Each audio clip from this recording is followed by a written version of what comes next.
This morning's gospel is one that carries a lot of stuff that we will just spend a few minutes to unpack. So bear with me. As the world still is recuperating from this pandemic that has changed all of our lives, I still believe we as believers, as Christians, as a church, are still finding our way back. And today's gospel, if we just maybe put it up, has a lot to say to us about that. And it's important when we read the gospel to just always try and see the big picture. As Jesus always did, he walked around, people following him. It was never in the context of a building with stained glass windows, with a special kind of seating or arrangements. It wasn't. It was just life as it happened that he decided to come into people's lives. And so today it's the same thing. As life around us is happening, as now it's Omicron, who knows what's next, is coming into our lives. Jesus, as we also celebrate, is with us. Emmanuel, God is with us. And we need to understand and learn how to put things in perspective for our lives. Being here on Sunday is not separate from where we are Monday through Friday, Saturday. It's life, and God and Jesus is in all of that. So as he was walking with crowds following him, out of nowhere, this woman comes out and yells. Obviously, it was loud enough that St. Luke was able to capture what she said and write it down for us. I don't quite understand how it all worked out, but this is what happened, and this is what we know. She came and said, "Blessed is the mother who gave you birth and nursed you." And, we can consider this as like a very honorable thing to say. Wow. That's profound. That's so profound. God bless you. And maybe I'm going to just take a guess that she was trying to just flex her arms like, Jesus, I see you, and I'm also sympathizing with St. Mary, your mom. And so I'm here just to sort of just give her a shout out. Hail Mary. Maybe. And maybe, I don't know, maybe she just was, one of the, no offense, the feminist movements back then and was trying to make a statement. I don't know. I would go with the first one. She had such a profound appreciation out of a deep perception of who Jesus was. And so, without making it up, without thinking, she just said it the way she felt it. And that was a statement of love. And so, today, in the midst of all what we're going through, it all comes down or back to, do I worship out of love to Christ? Do I worship him out of a duty, out of a compulsion? My parents want me, drag me, so here I am, I'm just going to tag along and do what everybody else does. But that was not her case. She really loved him.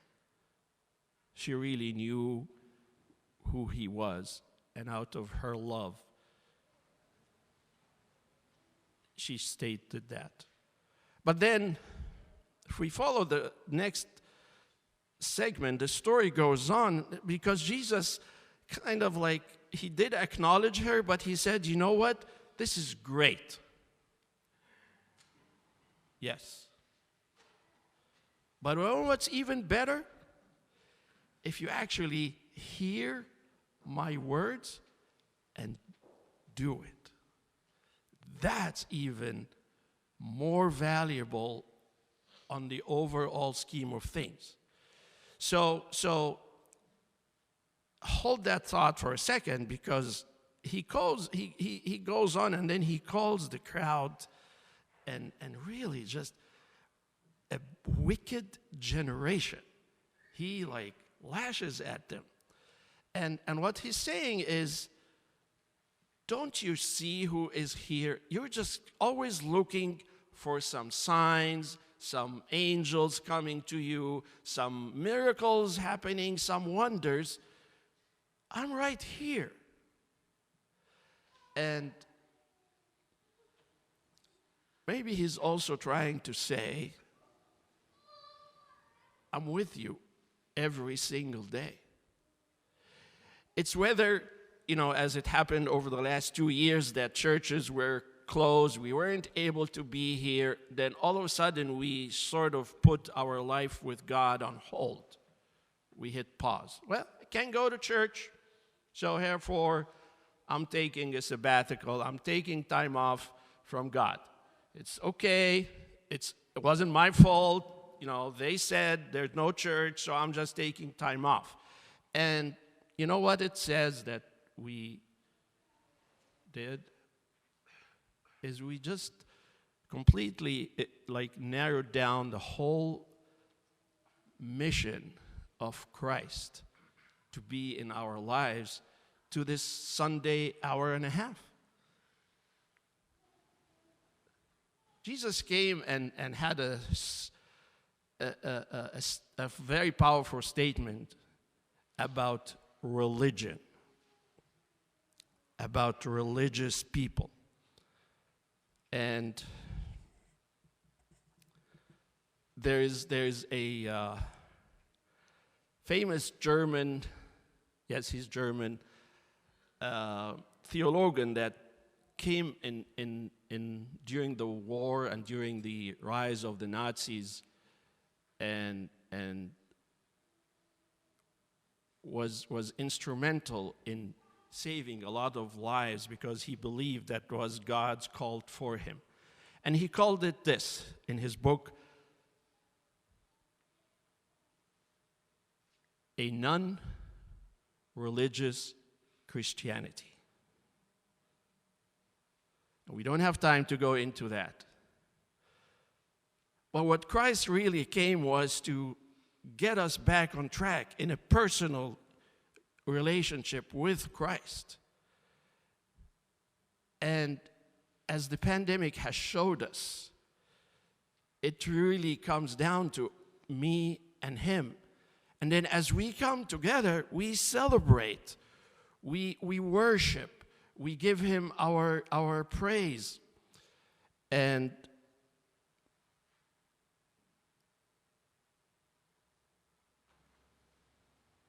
many of us may have watched over the last couple of days some of the statements and comments about the late Father Abuna Makari Yunen, who has touched millions of lives over his service. And what stood out from all the statements that were mentioned was two things. He was a devout lover of Christ, and he was a devout follower of the faith in every way possible. And he managed to think outside the confines of the building and was able to take his Christ and his faith all over into the world on an everyday life basis. I'm humbled to even mention his name, and I'm humbled to have learned from him so much. So, What do we learn today? Do you love Christ? Or are you just kind of tagging along with the family's tradition? Did you ever encounter him personally? Did you ever get out of your comfort zone and find him? Look for him. Listen to him. And when Jesus is saying, bless you for what you said, and then he's like, okay, this is great, but I want you to also listen to God. The call for us is also do what you already know.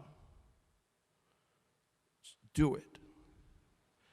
We're comfortable being, listeners and oh, did you hear this sermon online? Here, I'll send it to you.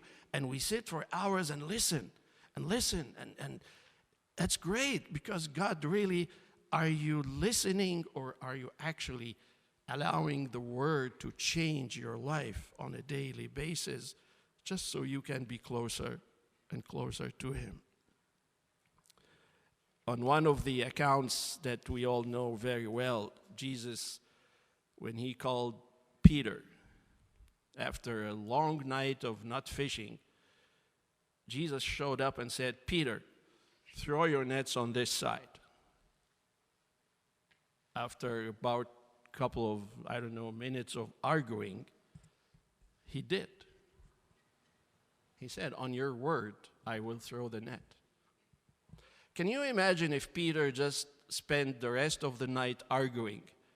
Yes, Jesus, that's a great idea. Let's just throw the nets on the other side. Do you even understand what fishing is about? Do you have any idea what me and my men here have done all night? And you just coming here and telling me just throw your net? You're the best. But that's too much to ask. And I honestly, by all my degrees of fishing and law and science, I don't think that's a great idea. But I will follow you, let's go around and do whatever you want. But this part, give me a pass. Could you imagine what this would have meant? And we do this all the time. We just stuff me up. And yet there are so many things God is pointing in your own life, in mine, every minute. And we just slip, maybe we don't argue really, but we just try and just make it so that it fits my agenda and it fits my day. And today, it's time, and he's calling us. Just do it. And again, assuming that you have fallen in love with me, with God, assuming you have figured it out that he truly deserves this awe and this worship, then maybe everything else will have its place in your life. Then maybe all the woes and troubles of this world and this whole thing with Omicron might not be as bad as it looks, because in his hands and in his eyes, it's different. It's different. And so as we continue celebrating this time and this worship today, allow him to speak to you and acknowledge that you have listened, and then go slow, go step by step, and expect that what he's telling you is good. It's for your best. It's for the best of the person next to you. It's the best for you, for your family, for your life, for your future.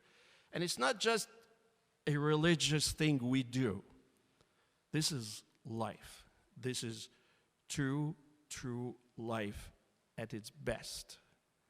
And we are fortunate and blessed that we can have access to the Holy of Holies, that we can have access to his life, as we gather together and have communion.